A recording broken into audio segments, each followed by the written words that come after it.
صورت میں ہی ہیں، اور وہ وہی کتب اور صحائف کے علاوہ۔ آئیے ہم ایک اور انداز سے قرآن حکیم پر غور کرتے ہیں۔ قرآن حکیم اس بات کو واشگاف لفظوں میں بیان کرتا ہے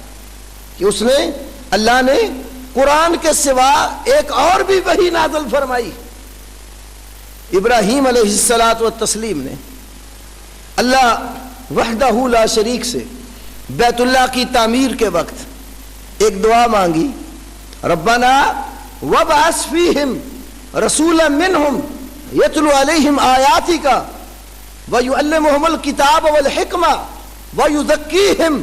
انک انت العزیز الحکیم۔ اے ہمارے پروردگار، وابعث فیہم رسولا منہم، تو ان لوگوں میں سے ایک رسول انہی میں بھیج دے، اس رسول کا کام یہ ہو یتلو علیہم آیاتک، وہ ان پر تیری آیات کی تلاوت کرے، وَيُعَلِّمُهُمُ الْكِتَابَ وَالْحِكْمَةَ، اور انہیں کتاب اور حکمت کی تعلیم دے، وَيُزَكِّيهِمْ، اور ان کا تزکیہ کرے، انہیں کفر و شرک سے پاک اور صاف کر دے، اِنَّكَ أَنْتَ الْعَزِيزُ الْحَكِيمُ، یقیناً تو ہر چیز پر غالب کمال حکمت والا ہے۔ یہ دعا مانگی ابراہیم علیہ الصلوۃ والتسلیم نے، اللہ نے یہ دعا قبول فرما لی، اور سورۃ البقرہ کے اندر ہی دوسرے پارے میں اللہ وحدہ لا شریک نے فرمایا، کما ارسلنا فیکم رسولا منکم، جیسا کہ ہم نے تمہارے اندر تمہیں میں سے ایک رسول بھیج دیا ہے، یتلو علیکم آیاتنا ویزکیکم ویعلمکم الکتاب والحکمہ، جو تمہارے اوپر ہماری آیات تلاوت کرتا ہے اور تمہارا تزکیہ کرتا ہے اور تمہیں کتاب اور حکمت کی تعلیم دیتا ہے۔ اللہ نے دعا منظور فرمائی۔ نبی کریم صلی اللہ علیہ وسلم نے فرمایا، مسند احمد میں حدیث ہے، انا دعوت ابراہیم و بشارت عیسیٰ و رویا امی الذی رأت، فرمایا میں ابراہیم علیہ السلام کی دعا ہوں، عیسیٰ علیہ السلام کی بشارت ہوں، اور اپنی ماں کا وہ خواب ہوں جو انہوں نے دیکھا تھا۔ رسول اللہ صلی اللہ علیہ وسلم کی والدہ نے آپ کی ولادت سے قبل خواب میں دیکھا کہ ان کے بطن سے ایک نور نکلا ہے جس سے شام کے محلات روشن ہو گئے، جس کی تعبیر یہ ہوئی کہ محمد رسول اللہ صلی اللہ علیہ وسلم کو اللہ وحدہ لا شریک نے پیدا فرمایا، اور دین اسلام کا نور، ہدایت کا یہ نور شام کے محلات تک جا پہنچا۔ اور عیسیٰ علیہ السلام کی بشارت کا ذکر اللہ وحدہ لا شریک نے قرآن حکیم میں 28ویں پارے میں فرمایا۔ تو اپنی قوم کو دعوت دیتے ہوئے یہ بات بھی کہتے ہیں کہ مبشرم برسول یاتی من بعدی اسمہ احمد، میں ایک رسول کی خوشخبری دینے آیا ہوں جو میرے بعد آئے گا اور اس کا نام احمد ہوگا۔ اور ابراہیم علیہ السلام کی دعا جس کا تذکرہ ربنا وابعث فیہم رسولا میں ہے، اور یہ جو آیت کریمہ ہے ربنا وابعث فیہم رسولا منہم، اے ہمارے پروردگار تو ان میں ایک رسول انہی میں سے بھیج دے۔ تو ابراہیم علیہ السلام نے وہ جو رسول اللہ سے مانگا اس کے اوصاف میں ایک وصف یہ بیان کیا وَيُعَلِّمُهُمُ الْكِتَابَ وَالْحِكْمَةَ، وہ انہیں دو چیزوں کی تعلیم دے گا، ایک کتاب اور دوسری حکمت۔ اب یہاں پر حکمت کا کیا معنی ہے؟ تمام اسلاف کا اس بات پر اتفاق ہے کہ قرآن حکیم میں اللہ وحدہ لا شریک نے جو کتاب کے ساتھ حکمت کا تذکرہ فرمایا ہے، اس حکمت سے مراد نبی کریم صلی اللہ علیہ وسلم کی سنت۔ امام ابن القیم رحمہ اللہ اپنی کتاب الصواعق المرسلہ کے اندر لکھتے ہیں، یہ اس کتاب کا جو میرے پاس نسخہ 459 صفحہ ہے، وہ اس کتاب میں ذکر فرماتے ہیں کہ سلف صالحین کا یہی قول ہے کہ ان اللہ سبحانہ انزل علی نبی الحکمہ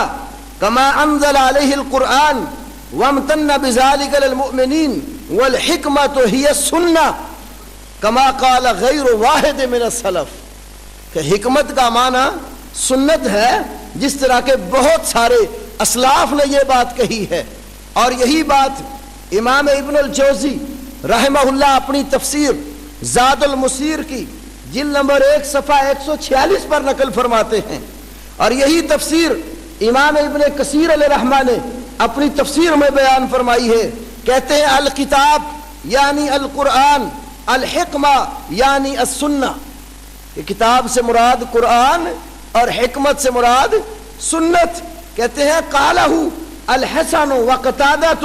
ومقاتل ابن حیان وابو مالک وغیرہم، یہی تفسیر حضرت حسن بصری نے، حضرت قتادہ نے،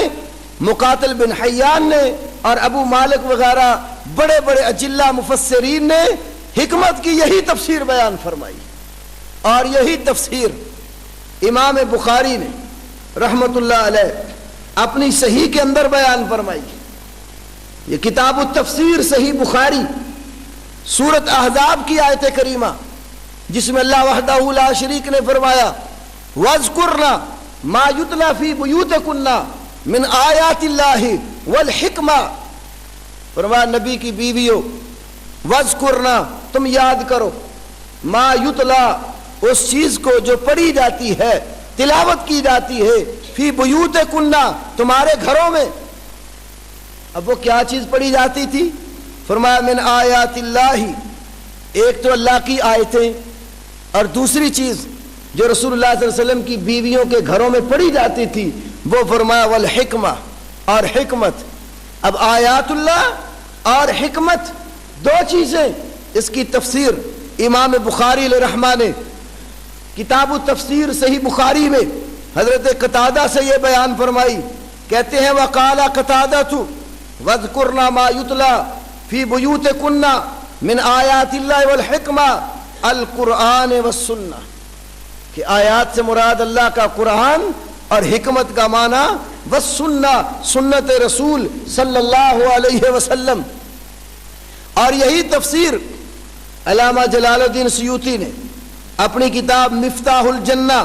فی الاحتجاج بالسنہ کے اندر بیان فرمائی ہے، اور اسی طرح امام طبری علیہ رحمہ نے، اور طبری کے سوا ابو حیان الاندلسی نے،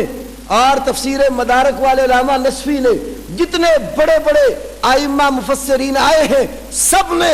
کہ قرآن کے ساتھ، کتاب کے ساتھ حکمت کا لفظ جو آیا ہے اس کا معنی رسول اللہ صلی اللہ علیہ وسلم کی سنت کیا۔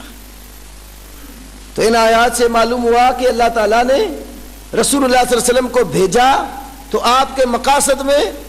دو چیزیں یہ بھی شامل ہیں کہ آپ کتاب اور حکمت کی تعلیم دینے آئے ہیں۔ کتاب اللہ کا قرآن اور حکمت اسلاف کا اس تفسیر پر اتفاق کہ حکمت سے مراد نبی صلی اللہ علیہ وسلم کی سنت۔ تو کتاب اور سنت، قرآن اور حدیث، یہ دو چیزیں ابراہیم علیہ السلام نے اس پیغمبر کے لیے مانگی اللہ سے جس کو اللہ وحدہ لا شریک نے امام الانبیاء والمرسلین، سید الاولین والآخرین، امام اعظم سیدنا محمد رسول اللہ صلی اللہ علیہ وسلم کی صورت میں مبعوث فرمایا۔ اور قرآن نے یہ بتایا ہے کہ اللہ نے کتاب بھی نازل فرمائی ہے اور حکمت بھی نازل فرمائی۔ میں اس کے حوالے سے دو تین آیتیں عرض کرتا ہوں۔ اللہ وحدہ لا شریک نے قرآن حکیم کے اندر سورہ نساء میں یہ ارشاد فرمایا ہے وَأَنزَلَ اللَّهُ عَلَيْكَ الْكِتَابَ وَالْحِکْمَةَ، اللہ وحدہ لا شریک نے آپ پر کتاب اور حکمت نازل فرمائی ہے۔ وَأَنزَلَ اللَّهُ، اور اللہ تعالیٰ نے نازل کیا ہے، عَلَيْكَ، آپ کے اوپر، الکتابہ، ایک کتاب قرآن، والحکمت، اور سنت نبی کریم صلی اللہ علیہ وسلم کی۔ یہ سورۃ نساء کی 113 نمبر آیت کریمہ۔ اسی طرح امام ابن کثیر اپنی تفسیر میں وَأَنزَلَ اللَّهُ عَلَيْكَ الْكِتَابَ وَالْحِکْمَةَ کی تفسیر بیان کرتے فرماتے ہیں وَمَا أَنزَلَ عَلَيْهِ مِنَ الْكِتَابِ وَهُوَ الْقُرْآنِ، اللہ نے جو آپ پر کتاب نازل فرمائی ہے وَهُوَ الْقُرْآنِ، وہ قرآن پاک ہے، وَالْحِکْمَةُ وَهِيَ السُّنَّةُ، اور جو حکمت نازل فرمائی ہے وہ رسول اللہ صلی اللہ علیہ وسلم کی سنت ہے۔ تو اللہ تعالیٰ نے صاف لفظوں میں قرآن میں فرمایا ہے وَأَنزَلَ اللَّهُ عَلَيْكَ الْكِتَابَ وَالْحِكْمَةَ، اللہ نے آپ پر کتاب اور حکمت دو چیزیں نازل فرمائی ہیں۔ کتاب سے مراد اللہ کا قرآن